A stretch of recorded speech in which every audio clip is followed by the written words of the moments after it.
Hello, everyone. Welcome to Game Junk Prototype episode 34, recording on Friday, October 30th, 2020. My name is Frank. My name is Sean. And my name's Andrew. Well, it's begun. This console war has. I have in my hands my first PlayStation 5 accessories, including a DualSense controller, which I will be opening and feeling with my own bare hands on this episode. Caressing. I'm not going to open them all. I might return some of them, to be perfectly honest, but the controller's getting open for sure. I got the media remote here. Come on, zoom in. You gotta fix your lighting there, bud. I mean, come on. Saw that. It's a product shot. That white packaging, brutal. Oh yeah, it's the white packaging's fault, definitely. Controller charger stand. Oh, that's important. Very important. And of course, the headset so I can use that patented audio chip inside the PS5 with 3D audio. So it's gonna get good. No console. Don't get too excited. Just accessories. Yeah, what are you guys saying? What's new? How's life? It's all right. I mean, Halloween's tomorrow, so happy Halloween. People will probably be hearing this after Halloween, but that's okay. Frank, you got the new setup there. Mm-hmm. So people can see the retro collection behind you. Very, very cool. I'm digging it. It's all cleaned up. Did some reorgan here. Mm-hmm. Beautiful. Had to outdo you guys with your backdrops. I mean, no one can outdo mine. Host has to set the standard. That's the way it goes. I've been playing some horror games as well for Halloween, which we'll talk about. So let's get into it. Fuck, I can't wait. I've been waiting all day to open this thing. Let's do it. So if you're listening to the audio version of this, you probably want to go over to YouTube and check out the video. You want to see this? You want to see my face light up when I get this in my hand? Now, Frank, are you able to use the DualSense with PC right now, or? I don't play that game. This thing only gets attached to a PlayStation. Well, I could, but you got a couple weeks to go still. Oh my God! Bull in a china shop ripped the box. Oh my goodness! Jeez, disaster. That's embarrassing. Now, Sean, how many accessories did you order? 0. Beautiful. Okay, while I'm doing this, let's get real. If we're talking console war, let's get real. And I gotta say, I kind of shut down the Switch this week. I've been playing a bit of Animal Crossing, but Mario and Zelda, I just cannot be motivated to go back to. And I'll tell you what I have been playing. I've been playing Xbox One X, and I've been checking it out. I was checking out some games on Game Pass, inspired by you guys letting me know that Katana Zero was on the on Game Pass, which I've been dying to play. So, I mean, I did play a bit of that. I probably won't talk about it until I've played it a bit more. But I have to say, this week, a mild shift towards Xbox, and I am not like I'm in a bit of an Xbox phase, but I'll tell you that, like I said, I've always said this. I know people say I'm completely biased, and I've said it many times. I've switched console allegiances 2 or 3 times over the course of my life. So maybe 5 times if you include when I was young. Maybe 10 times, actually, now that I think about it. I'm all about the best product, the best games. So the new interface for Xbox, it's not drastically different, but I was finding on the old one, it was getting really laggy and slow and annoying, and lots of like stalls when I was going to my libraries and trying to do updates and queues. It was getting really slow and annoying. But I downloaded the new one, and it's pretty smooth. Gotta say, it's a big improvement. It was going down the tubes there for a while. I feel like they were, pushing all of the quality of life stuff, understandably getting it ready for the Series X, but it is much better now.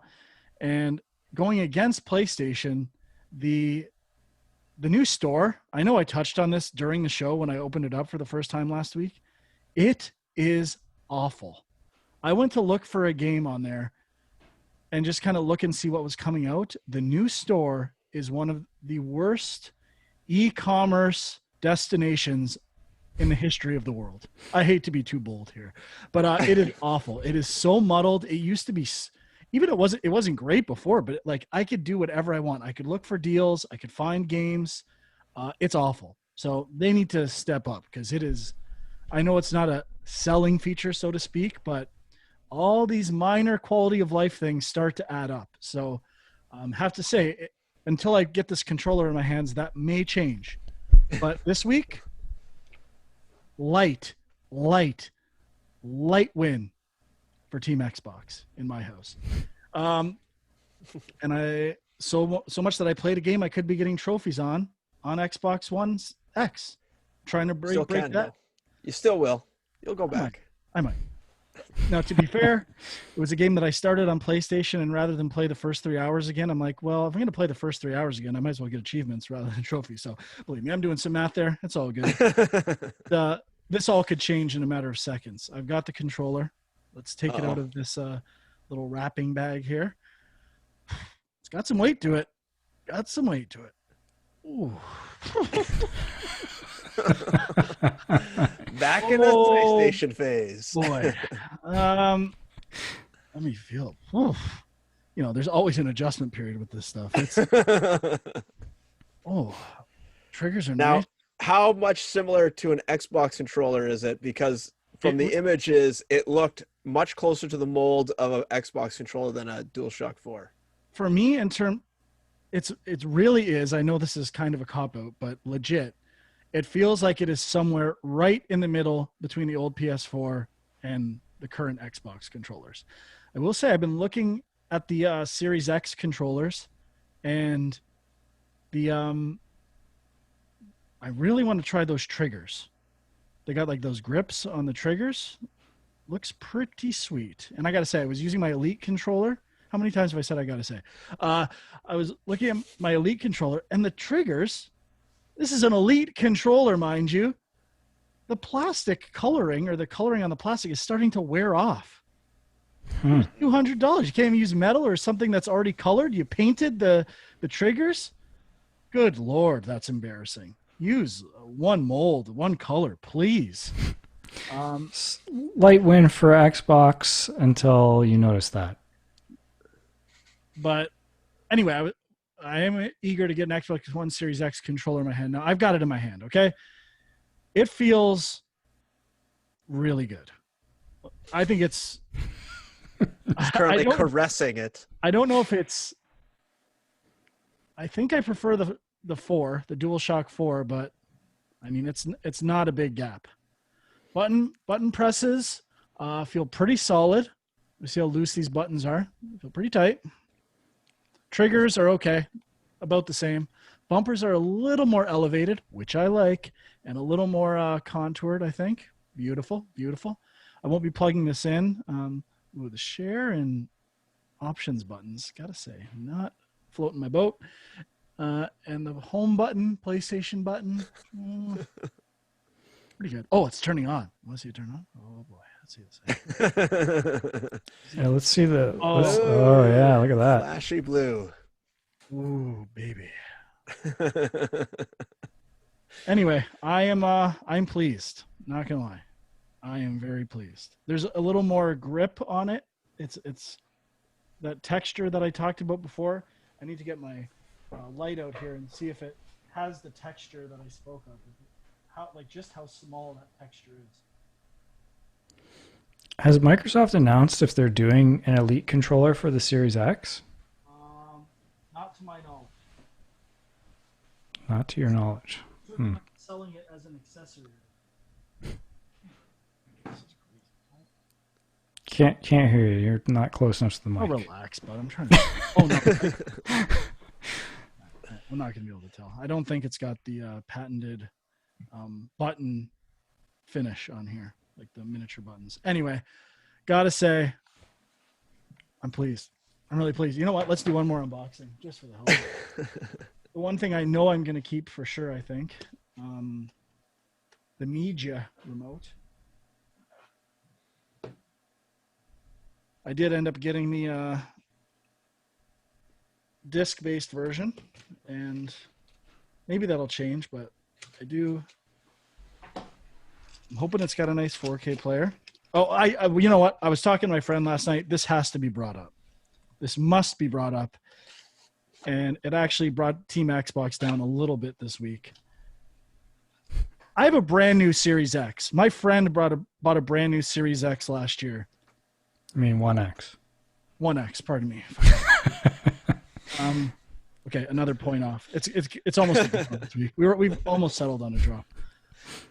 But why are there not more stories about how the Xbox One X, every version of that console, the disc reader is complete garbage. Playing 4K movies, half of the time I put a Blu-ray or 4K disc in, it says can't read disc. You have to like take it out and put it in 50 times before it reads. Well, is this not a big deal? You know, I had issues with Everyone the 1S, not the X, but the 1S, which there is a weird thing. I ended up, I was on the verge of like, do I buy a 1X or do I try and send this thing in to get it fixed? And what I ended up doing is there was some people suggested online, if you change from, I think, you change your power settings. I can't remember which one I was on, but basically you toggle between like the sleep mode or the hard power down mode, and changing that actually fixed it for me. I don't know how that makes any sense, but either way, that still should be talked about more. Like I've met a single person that it works for consistently. But anyway, the media remote, there it is. Kind of tidy. I got small hands, so you can take that for what you will. It's okay. Whatever. It's interesting that it's not moving the console war needle at all for this week. It's a net zero gain. I'm kind of surprised. I had never seen that before, and it's interesting that they basically replicated the design of the PS5 in that remote, where it's got that like black sandwich between the two white sections. Yeah. They're really all in on that form factor, it seems. Oh, believe me, all these accessories have that form factor, but we're not. That's it. We're done. These are all getting returned. Sorry. Well, I'm curious about that headset though. I'm not going to tell you to unbox it if you're not keeping it, but that thing looked pretty interesting. So I'm curious if it's comfortable or anything like that. I'll see what happens. I do want to wait and see some reviews for it. This isn't something that it's like, I need this right now, and I know I'm going to keep it. So if the reviews are like this thing's a hunk of junk, it's probably going back for what I paid for it. So. The camera might too. Like if there's no real benefit to the camera, I remember before the cameras were hard to get, and if there was some benefit that was good or that hasn't been talked about yet, I figured might as well get one and buy now, return later. We should mention they had they have a thing where you can register online to get your adapter if you have a PSVR and you want to use it with the PS5. Now, did you ever get yours to work, Frank? God, no. Thank you for bringing that up. Every time I would go to do it, error. So I tried again today and it worked for me. Oh, okay. But there was another issue, which is ridiculous. So I put in my serial number for my PSVR. It went through to the next page, filled out all my info, and for the address, so there was a field for postal code or zip code, and I selected obviously Canada and everything. I go to put in my postal code, and it just keeps giving me an error saying postal code must only be numbers and letters. And I was only putting in numbers and letters, no dash, no space, and it just would not work. So what I ended up doing in the address to field, I put my actual postal code, and then in the zip code field, I just put a bunch of numbers. So I don't even know if I'm going to get this thing. But it's ridiculous. How does that not work? Yeah, I mean that was another slight loss for PlayStation this week. Big time. And the reason I guess I didn't say this, I'm trying to pre-order an Xbox One Series X. Did I miss something? I could have swore when they were first announced, I might just be remembering this incorrectly, that the Xbox was the 17th and PlayStation was the 10th. No, Xbox was always earlier. Yeah. Oh, okay. Well, I'm like, I have 2 days where I'm not doing anything. I could use a console for those 2 days to give it a spin and get a little Xbox time in for 2 days. It's worth 600 bones, no problem. But haven't been able to find one yet. Yeah, I mean, I've seen batches going on sale here and there, but a lot of them have been in the US only. The employee at the real reason I tried to get one is they have a trade-in promotion at EB where I have 2 Xbox One X's. Someone said Series X again. And I'm like, I could trade it in and get like, $300 off. Why not? I'm not going to do anything with it anyway. So, yeah, if I can find one, I'll get it. I'm certainly not losing any sleep over it, but I could have used those 2 days to at least get acquainted. It might not be anything serious, but say hello for a couple days. Now, Frank, did you want to use this opportunity to tell your EB Games story? No. You're saving that? No, I'm not going to divulge that. Oh, okay. I don't think there's anything to say. I was kind of joking on the podcast. Well, I mean, I asked about them, and the EB Games employee told me that PlayStation has totally screwed up the pre-orders for their system, and Xbox, to be fair, they didn't say they've done a great job, but it seemed like they were really saying PlayStation is the worst and Xbox is the best. But I'll be perfectly honest, I could have turned this into a story about the payola and the digital sales and then pushing one console. But I didn't get that sense at all. I felt it was pretty genuine. So, I mean, I am curious. People were more concerned about the fact that as a retailer, they thought Sony screwed it up. So they're dealing with people's complaints and saying, when I was there, someone did come in asking for a PS5 pre-order, and they were shocked that they're so hard to get. So there's still a lot of casual people looking for consoles, I think, and everyone seems to be wanting PS5. But I still stand pretty firmly that you will be able to get a PS5 and an Xbox One Series X before Christmas if you want one. I think this is all hype, trying to track him down, maybe trying to temper expectations in terms of shipping and not having a disaster, but I think there's going to be many more to come. I was just going to say, I don't know this, but I'm curious if that deal, the Xbox GameStop deal, actually does involve EB. Like GameStop owns EB, is that right? Or like what's the relationship there? It's the same company. It's, I guess technically this was a GameStop in Canada. There are still EBs and GameStops, and same company, same thing. Okay. Sorry, let me just get this thing back in my hands one more time. A little addictive. It feels really good. I didn't push the sticks in before. What a mistake. I gotta say the pad is really smooth. Don't know if I like that more, to be perfectly honest. I think I like the kind of textured pad. Anyway, I'll never use it, so it doesn't matter. She's say that again. You'll never use it. Button on the controller. The pad, the touchpad? Yes. The map button. I mean, like, I thought you were talking about actually using it as a touchpad, though. Like, no, but I love that button. It's one of my favorite innovations. Maybe that's why they changed it, because people only use it as a big button. They don't actually really use the touch interface on it.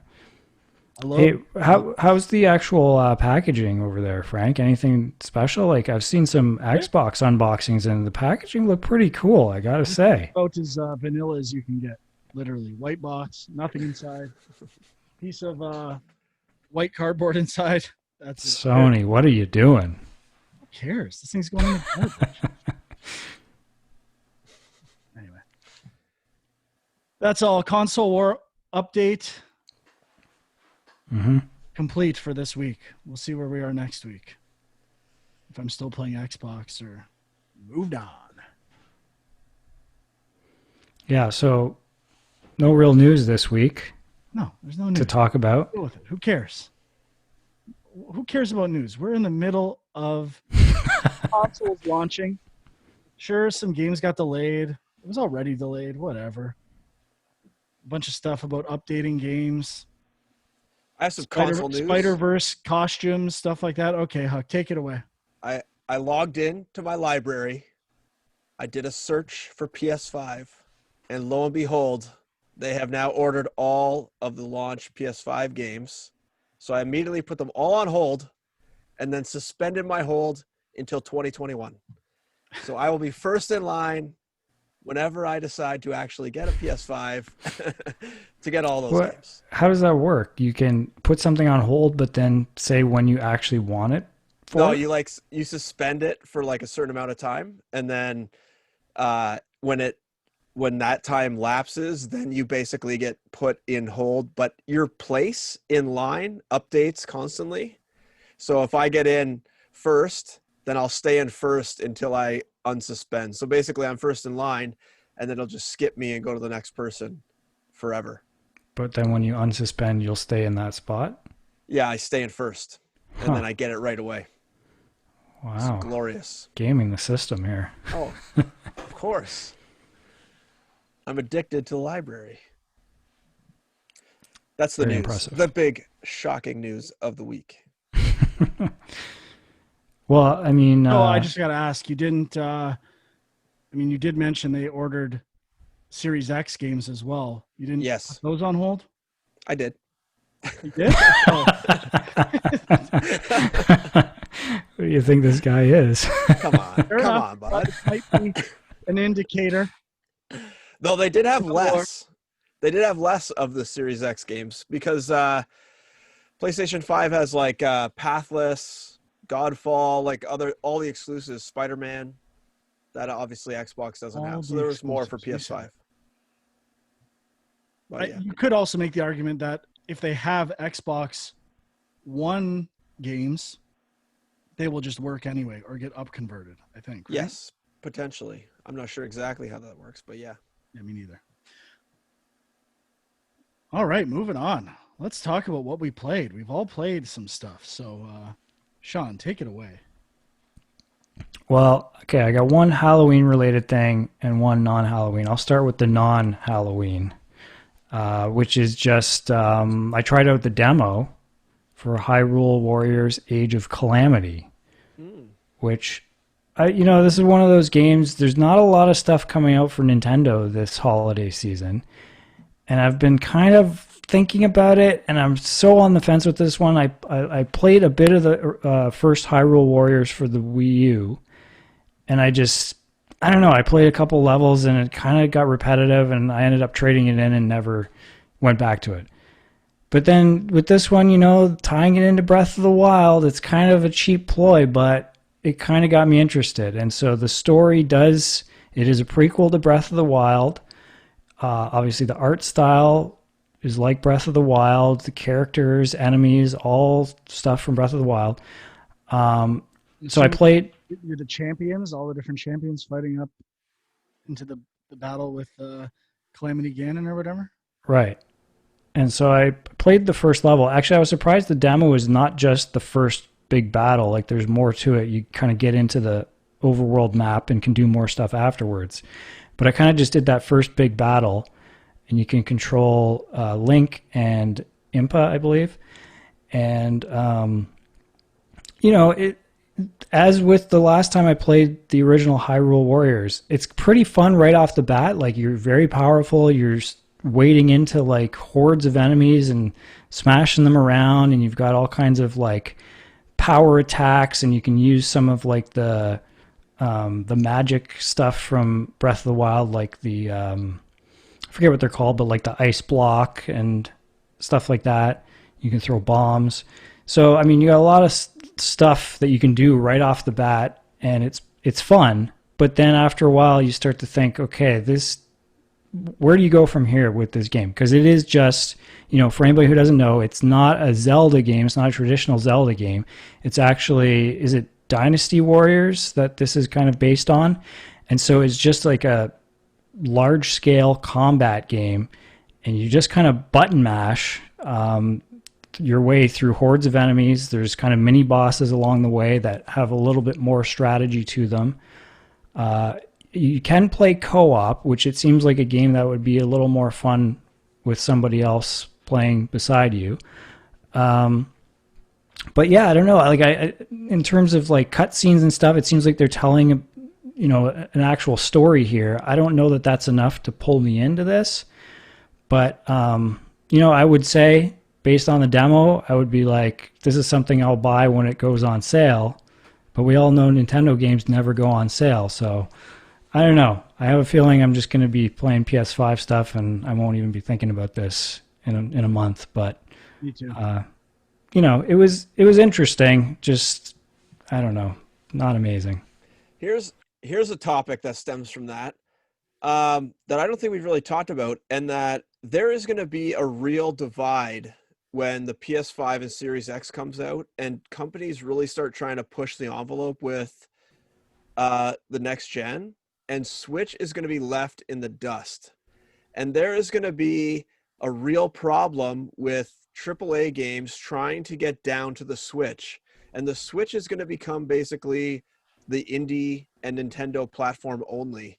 Those like AAA games are not going to have a chance, although... All right. When you say left in the dust, a cloud of dust. This is actually one news topic we should be covering. Yes. Good job. Look at that. Like I did it on purpose. So with Switch now, Control is out on Switch. I think it came out this week. Yes. But it is cloud only.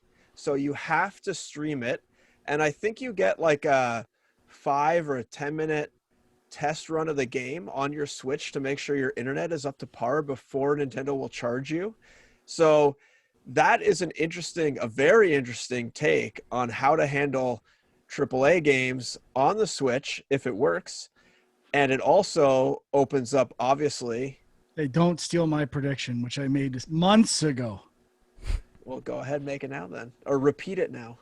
X Cloud or whatever you want to call it will be coming to the Switch eventually. And I've been saying Nintendo and Xbox have been real cozy for quite some time now. I think this is something that's been talked about and worked on for quite some time. So I do think that will be a thing. And this is, I don't know if I'm assuming they're using their own technology. I don't think I read anything that said what they were using, but it is interesting.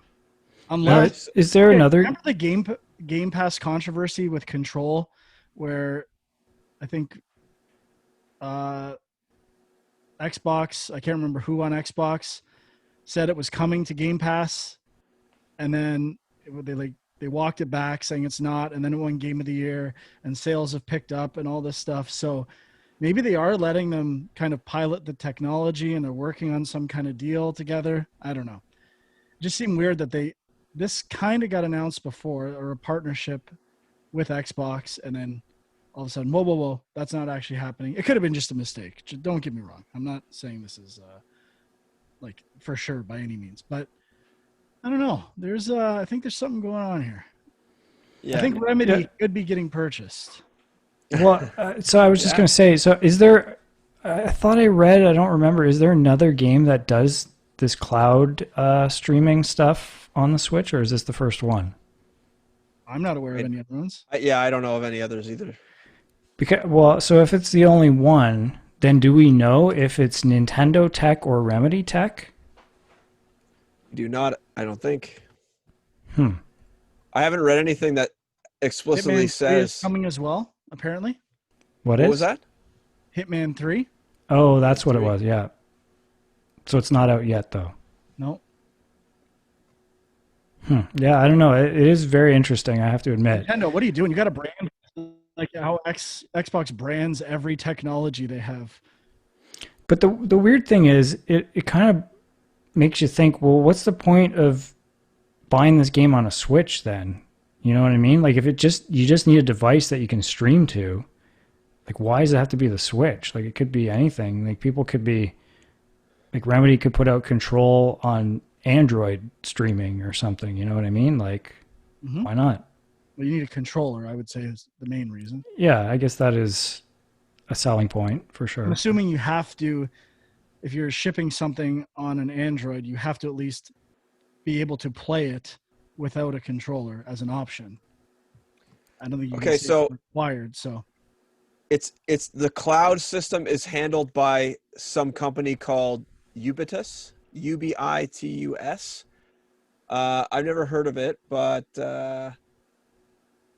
customers, a bunch of people, Microsoft, Sega, Nintendo, apparently all use it. 2K, Atari. So obviously this is a pretty well-established technology. There's quite a few people that use it. Warner Brothers, Square Enix, Ubisoft, so Take-Two.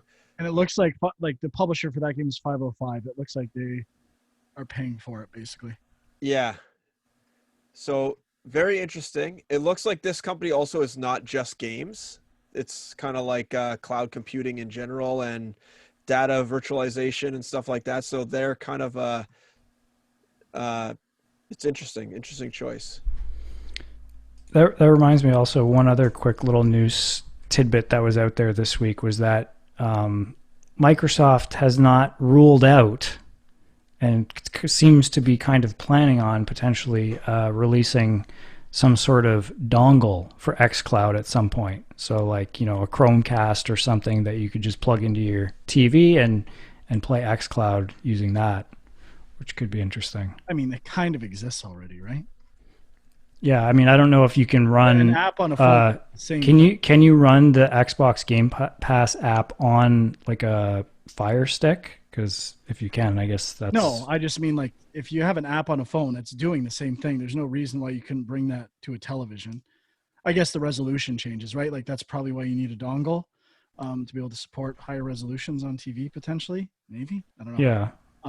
But he didn't say it was coming. He said you could imagine a day where that happens. Like, yeah, it was just interesting. He seemed to bring it up. Like, it's not like they said, "Hey, are you going to release a dongle?" Like, it was in an interview or something, and he kind of brought it up as like, "Well, this could be something we're thinking of doing." So, I don't know. It seems like it's... You easily could have said you could imagine a day where there's an app that runs like it does already on Android phones, and I don't know. I didn't think it was much of a story at all.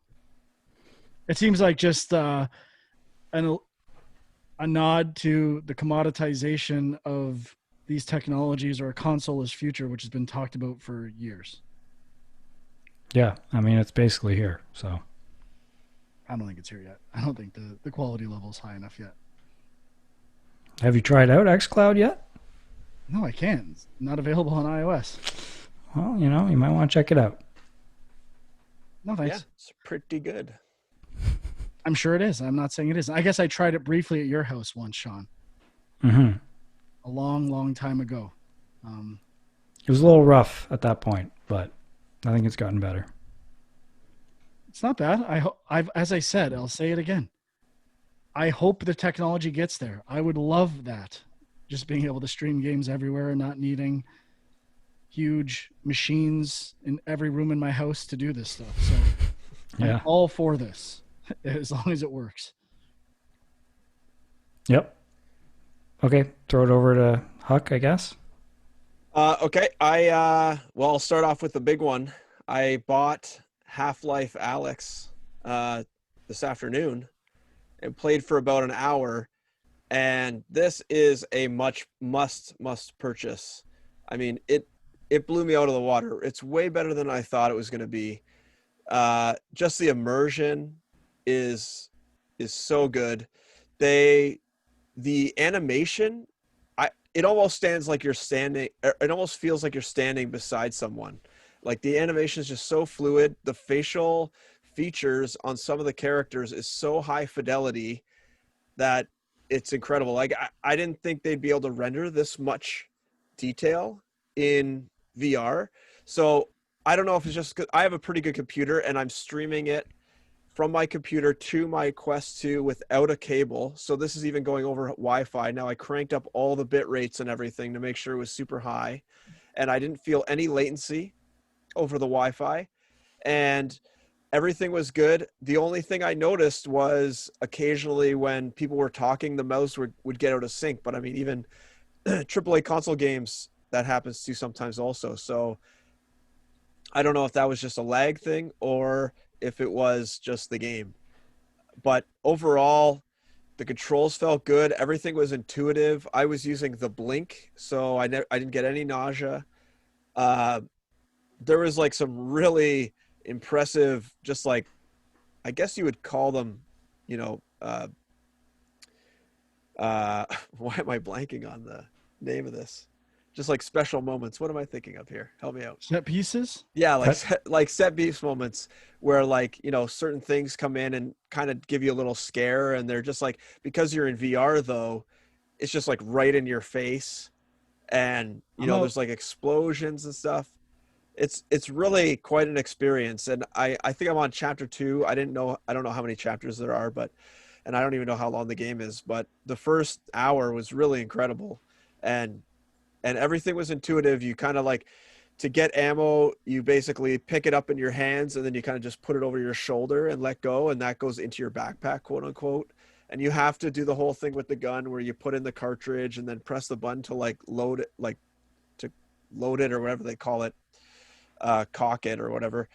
And that's pretty neat. It feels pretty cool, pretty intuitive. You have this like gravity gun, so a gravity hand, not a gravity gun. So you basically like kind of reach out with your left hand, your gun is in your right hand, and then you can sort of highlight things and then flick them towards yourself, and then they'll start flying through the air, and then you have to catch them, and then you can kind of move them out of the way or whatever, or look for hidden things underneath.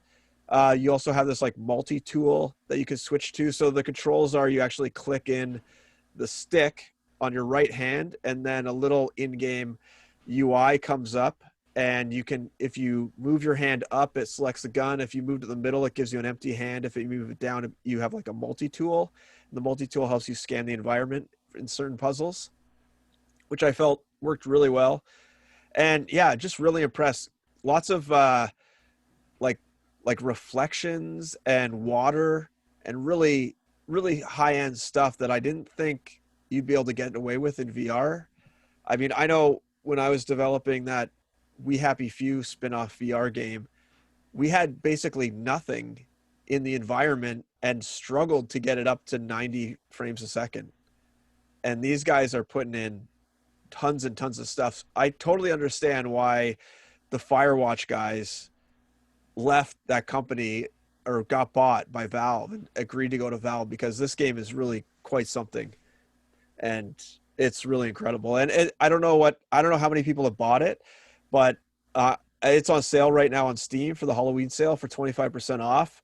And I'm sure it'll go lower than that, but it's definitely worth, it was $50 Canadian. So it's definitely worth that amount right now. Incredible game so far. I think it is like pretty long too, from what I remember. 15 hours, it looks like. Yeah. 15 hours? Wow. That's very long for a VR game. Yeah. But I must say, I was in it for an hour straight, and I wanted to keep going. I was telling you guys my alarm was going off to say the show is going to start recording, and I was like, why don't I just go up these stairs and like look around a little more? It's really immersive. It's really, really awesome. Nice. Yeah. Cool, yeah. Well, segue, if we're talking VR first-person complete campaigns, the game I've been playing the past 2 days is Resident Evil 7. However, not in VR. Oh, man. Can't do it. Game Pass? Can't do it. Although, I will say, like, something's happening. Like, my jump scare concern is it's fading. Like I was just plowing through this thing. I got scared a couple times and I was like, ooh, that was fun.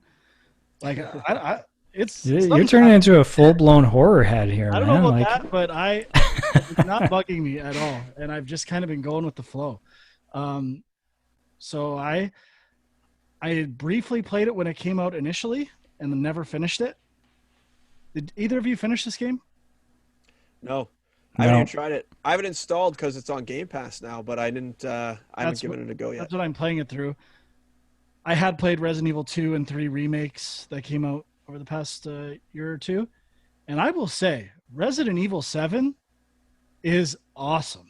I thought like it was I looked at the reviews, they weren't that great. I think it's fantastic. Like the mood, the setting, taking the Resident Evil experience and translating the feel and general style of that game to a first-person version, I think it works completely.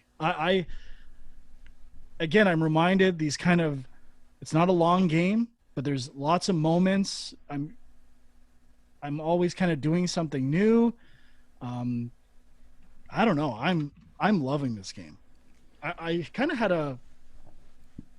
I don't know why I didn't like Resident Evil for a while, even though I thought 5 and 6 weren't as bad as people said, although I never finished 6. And playing those remakes, it really has made me appreciate Resident Evil again. And I'm super excited for 8 now. Village, I think, is going to be amazing. So I'm really enjoying 7. I'll probably finish it tonight, if not tomorrow morning or something like that. And so far, it is great. And I think the complaints are about the action in it, but it's just kind of slow paced. It's not that intense, the action, I would say, in terms of like the challenges and needing really fast reflexes. And I'm guessing part of that is what people are complaining about. And it's partly due in fact that it had to be played in VR. But I'm really enjoying it for like a 10-hour game. Highly recommend. I remember liking what I did play of it. It had kind of like a found footage sort of element or feel to it, right? Like the videotapes. Well, that's a mechanic where you do these videotapes, and it's kind of like teaching you a mechanic or an idea, and then you revisit those areas with a twist later. I think the design of those is phenomenal. I really enjoy it. Cool. Only one moment where I was like, what am I supposed to do? Like I did have to look it up online. Oh. And I will say I am using a collectibles guide. Okay. Good to know. Full disclosure. So I'll just quickly mention sort of a minor Halloween themed recommendation. I was kind of waiting until I played a bit more of this to really get into it, but I played this game called Creaks. I don't know if you guys heard of it. It's on Apple Arcade. It's also on Steam. I'm not sure if it's on any of the consoles currently, but it's a 2D puzzle platformer, and you're kind of in this old rickety mansion, and you're kind of going into these underground passages and stuff. And I mean, the art style I think is going for like, what's the name of the guy who did what's that? Looks a bit like Don't Starve. I think it's the same, or no, it's not the same developers. It's just the people who did Machinarium or whatever that game is, I think. Yeah. But I was going to say the art style, I think, is supposed to be inspired by the guy who did the art for the Scary Stories to Tell in the Dark books. What was that guy's name again? Why can I not find it? I got to be honest. Like, I can see how someone would like it. The art style is not doing much for me. Oh, no, it's not. No, I'm wrong. So that guy is Stephen Gamble. I think it's Edward Gorey is what I'm thinking the guy's name was. Anyway, I don't know. I liked the art style. I thought it was really cool. Kind of like, it's kind of cartoony, but also has like this creepiness to it. Reminds me of Braid, to be honest. Reminds you of what? Braid. Yeah, I could see that. Not exactly, but I see a lot of similarities. Yeah. But I mean, it's the puzzles are pretty solid from what I saw. Like, it's basically there's you know, you're kind of climbing up ladders and opening doors, hitting switches and stuff. And there's these creatures that are all like, they don't like the light. So you have to find ways to turn on lights near them to scare them away and stuff like that. So you can continue past. And it was pretty good. I really liked it. I definitely want to play more. But I can recommend it as a slightly spooky game you might be interested in. I can do a spooky game. I played the game Observer, the actual Observer, not Observation. And this is the one where it's kind of cyberpunky. It's first person sort of detective game. And it's by Blooper Team, which I can't remember what else they did. I think they do all the like Layers of Fear games and stuff like that. They've kind of switched to be a like this horror genre of game. Are they doing that Medium game or what? Yes, and they're doing the Medium. Yeah. And so it is actually quite a mindfuck, Dwight, if you're looking for a mindfuck, because you play this almost like detective that can jack into people's heads and sort of almost go through their dreams. And so the first couple dreams you go through, like, they are trippy because you're like walking down weird hallways and then there's like sounds and you turn around and it's changed, and then you walk some more and like stuff gets thrown at you but there's no one there, and there's just like weird like flashes of light or weird things happening all around and like screen effects that mess with you. It's really quite freaky actually while you're in this thing, in this like dreamscape. And I really liked the sort of detective mechanics of it. You have these like two different types of scanners you can use, and it highlights a bunch of things, but when you get close to them, it'll tell you like that it's useless basically, and then you can only pick up the stuff that actually makes sense. So there's little puzzles here and there. The game overall I think is pretty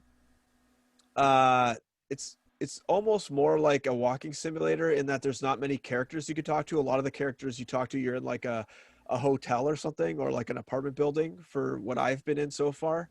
And basically all your conversations are to people through their doors, and like this almost like still image comes up on their doors when you're there and you're just having a conversation with them. And there's really not too much animation going on. But overall, the atmosphere, the graphics are way better than I thought. And this game is actually coming out with like a Redux version on PS5 and Xbox Series X. And I'm surprised because it's already really high quality. Now, I was playing on my PC, so maybe I'm getting almost like an upgraded version just from that. I'm getting the highest res possible. But it's really high quality. I was really shocked. I didn't think it would be this high quality. And yeah, good so far. I mean, I've played maybe an hour and a half, and it's really a good kind of like Halloween scare game as well, which I wasn't anticipating. I didn't really know what to expect going into this game, but I'm enjoying it. And if Half-Life Alyx didn't go on sale, I totally would be playing this more, but not going to be playing that. But also a shout out to other Halloween games. Costume Quest 1 right now is free with Games with Gold on Xbox. And Costume Quest 2 is free on the Epic Games Store. So if anyone has an Epic Games Store account, go grab Costume Quest 2, and Xbox grab Costume Quest 1. I did want to play Costume Quest again. I always get the itch around this time of year. It's so good. I love that game. I know. I was going to show my kids it because I think it's actually like a fairly tame game that they could handle. Well, I won't say it, but we weren't going to get into the junk mail, but there was a question relating to RPGs to kind of give you like a light sense of an RPG, or that could be a good one. Yeah, that's true. Yeah, for sure. Hey, Huck, speaking of introducing it to your kids too, did you know that there's an animated series of Costume Quest? Yeah. No, I did not. My one son is actually huge into Sonic the Hedgehog right now. So I got him the Sonic the Hedgehog cartoons out of the library, and he is just eating them up. Oh, that's awesome. He's only seen Sonic 1, and that's it, like the video game playing, and somehow he got obsessed with it. So I don't know what that's probably it's not like Well, you got to watch the live action movie now. Don't listen to anything Frank says about it. It's probably too scary for my kids. They're wimps. Really? I don't know if it's. Oh yeah. I'm trying to think if there's anything scary in it, but I'll take your word for it. Oh, I'm sure Jim Carrey is too scary. Just him being a person. So maybe. Speaking of trippy games, yet another segue. I almost forgot to do my public service announcement. I meant to do it after you talked about Control on the Switch. Do not play this game. It's awful. It is awful. Especially if you get a 10 or 15 minute demo. The first hour, 2 hours is fantastic. And then it just gets worse and worse as the game goes on. And then it peaks briefly with the ashtray maze or whatever it is. But talk about an overrated game. That is not a number one most overrated game of the last 2 years. Huck, do you want to give your opposite PSA? I don't know. I'm totally fine with saying the game is good. I still stand by that. I think the game is good. I think the gameplay's fun, but I wouldn't necessarily buy the cloud version. That's for sure. Yeah. I will also say, won't say a lot, but I did play Katana Zero for about an hour, maybe 2. I'm liking it. I don't know if I'm loving it. I'm oddly compelled by the story elements in between the levels and that world and the dialogue system. Simple but interesting. And yeah. Actually, I don't think I talked about the dialogue system when I was talking about the game. Yeah, it's pretty interesting. And I like the art style. Gameplay's pretty good. I've definitely played some similar type stuff, but I'm digging it. I'll play some more for sure. Just to touch on the dialogue system, because I don't think I did. Basically, you have a window of time at the beginning where if you press a button, it's almost like you're yelling at the character or you get angry. So you have to be patient and wait for this time window to go by, and then you can give a proper response after that. So if you're just hammering buttons, you end up like yelling at characters essentially. And I thought it was a neat little mechanic that they have thrown in there. Well, a lot of games, I mean, Celeste was a notable one, kind of being about depression and stuff like that, although I haven't finished Celeste, and I can't say how successful it is at that idea without finishing it. But a game like this, and I would say also What Remains of Edith Finch, are using interactivity to portray emotions and ideas, which is very interesting rather than just story elements. So, I mean, that's when I find story elements really interesting in games, when you can have an interactive idea that reinforces it. So I think I know where this Katana Zero stuff is going potentially, but at the very least, it's interesting character building for a main character in a very, 16-bit-ish type game that definitely doesn't have that stuff. So it is very effective at putting you in the role of the main character by having that other element. So I think it's really cool. That's it for me. You got any more, Dwight? Nope, that's it. I got a few games I just peppered quickly on Game Pass. One is called Rise and Shine, which is actually like a 2D platformer with gunplay mechanics. And I'd never heard of this game before, but I saw it come to Game Pass, so I gave it a try. It was pretty fun. I found that you had to like the aiming for your gun is sort of like a twin stick shooter, I guess, or I guess not twin stick, but yeah. Didn't Sean play this? Like someone's talked about this before, no? I don't know, but Rise basically, and Shine? I don't think so.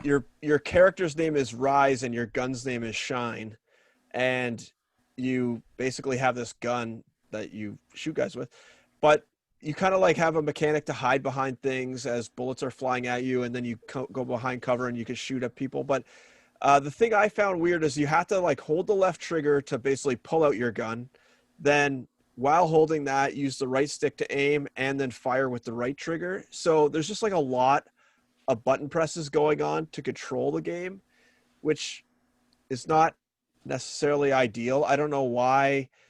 Maybe they introduce a mechanic later, but I don't know why if you just like press the right trigger, it just doesn't pull out your gun. I don't know why you need to also hold the left trigger. It's just a little clumsy, I guess.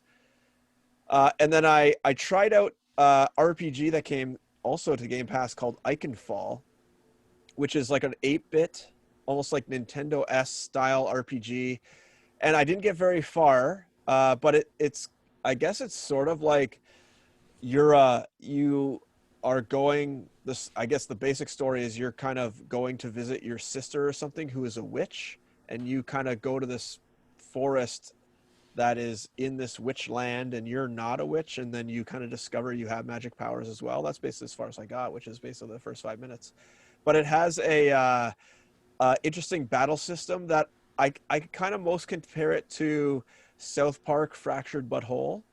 Kind of meets Mario RPG. So it has that sort of grid-based movement of South Park, and then you pick moves, but then it also has the timing system of an RPG where you can, if you time it right, you get a critical hit, and if you time a hit against you, you can get a better defense.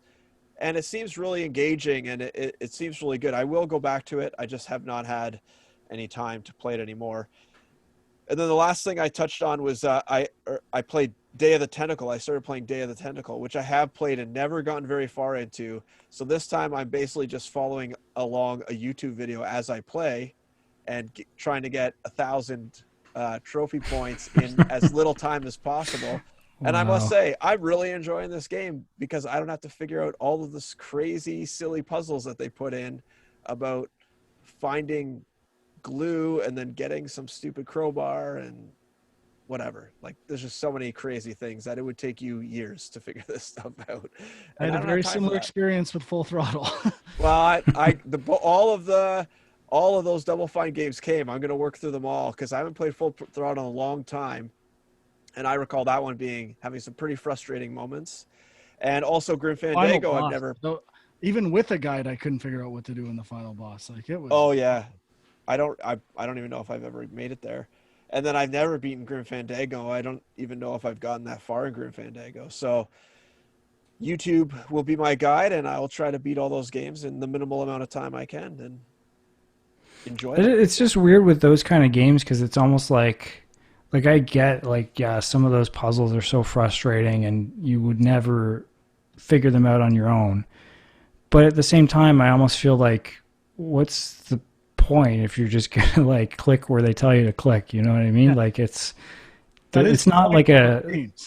What's that? Well, that's the point of those games, right? To figure out those puzzles. That's supposed to be what's fun. But right. I think it would actually be more the comedy and the writing's the best That's part. What I was just going to say. Yeah. I'm more doing it for like the comedy and the writing and the characters more than the puzzles myself.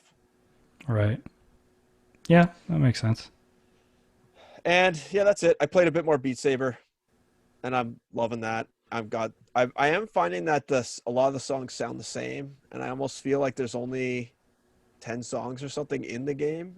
I looked up and there was a longer track list, but it felt like a lot of the songs were just like sped up or slowed down versions of the same stuff I've been playing the whole time.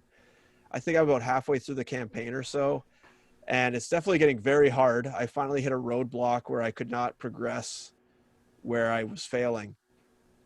But yeah, really fun. And I think it's actually really cool, the like exercise aspect of it. I watched a talk with my boy John Carmack, and he was talking about how he does his Beat Saber expert level for exercise every day. And I'm thinking, since gyms are basically closed and it's going to be snowing very soon, this might actually be a legit way to exercise and get some cardio work in. And then I also wanted to bring this up. Has anyone tried the Ring Fit adventure game for the Switch? I have it. I talked about it briefly. And I just bought it. I haven't opened it yet, though. Yeah? I'm thinking of picking it up, and I don't really know too much about it. Other than that, I've heard it's good. Yeah, I mean, I haven't really played enough to fully get into it, but it was kind of cool. Like, I liked how it worked. Like, you're kind of running and aiming with this ring thing, but then, squeezing it, there's some resistance there, and like the speed that you run at, affects how fast your character is going and stuff. So, yeah, I mean, there's one other, like I picked up, I don't know if I mentioned it on the show, probably not, but Box VR was on sale on PSVR, and it's like a boxing game, but it's like a boxing fitness game. So it's not like the Creed game or something like that. And it's really just like about hitting things in a certain rhythm, and they give you like workout routines and stuff. And it's kind of good for that too. I will say, Rise and Shine and Ikenfell both look pretty good. Yeah, no, I like the art of both. Rise and Shine, like I said, I was really enjoying it up until the point where it got a little difficult, and then I found the controls a little cumbersome, and I don't think I'm going to go back to it. But Ikenfell, I'm definitely going to go back to. I think it's Ikenfell. Ikenfell. Okay, I wrote it down wrong. Ikenfell. Looks pretty good. That's it for me. All right. This time. We're there. We're done. So much for that 40-minute show. Yeah, these guys are worried it's going to be a short show. Bully. We got lots to talk about. Next week, I don't know what we're going to talk about. Does anything big come out next week? I think it's just the week before console launch, right? Well, I mean, it didn't before the storm. Didn't Watch Dogs just come out? Yes. I guess none of us are picking that up, though. I might. I haven't decided yet. Okay. It's kind of waiting. If I bought a Series X, I was thinking about buying it and seeing how that worked, but I don't know. There's gonna be lots to play. Oh yeah. I would give Valhalla before I got Watch Dogs, so yeah, kind of similar experiences, I would think. Bugsnax PS Plus. Ooh yeah. Forgot to mention that. Oh my god. I just put this controller back in my hands. It is fucking amazing. It really is amazing. Oh. So yeah, next week nothing, and then the next Tuesday, the 10th is Series X, and the 12th is PS5. So shit's gonna get real. Oh, I take it back. This controller does have the pattern. It's really tough to see. It's almost, yeah. Oh my god, interesting. Very interesting. Whew, we're almost there. 2 more weeks. Can't wait. And then we'll get to the real unboxing. I won't be saving that unboxing for the show. That's for sure. You're not saving it? No, unless we do it off. Well, yeah, we should record it or something. Just put it on YouTube. Yeah, edit it in. Or just put it up as a standalone thing. Yeah. So make sure, if you want to see what this controller looks like in a set of hands, check out youtube.com/GameJunk. And Twitter's out there. Game Junk Podcast, Film Junk, My Angry Commute, Equilibrium Sis. It's all out there. Sure, everyone knows already, but gotta say this shit. A host is required to do such things, right, Sean? I know you get absolutely so fucking pissed when I hey, drop us a line if this is your first time listening or watching Game Junk, because we just want to know. Yeah, comment in the YouTube channel. Fuck Facebook. Fuck Facebook. Fuck. All right, we're done. We'll see you next week. Thanks for listening. Bye-bye.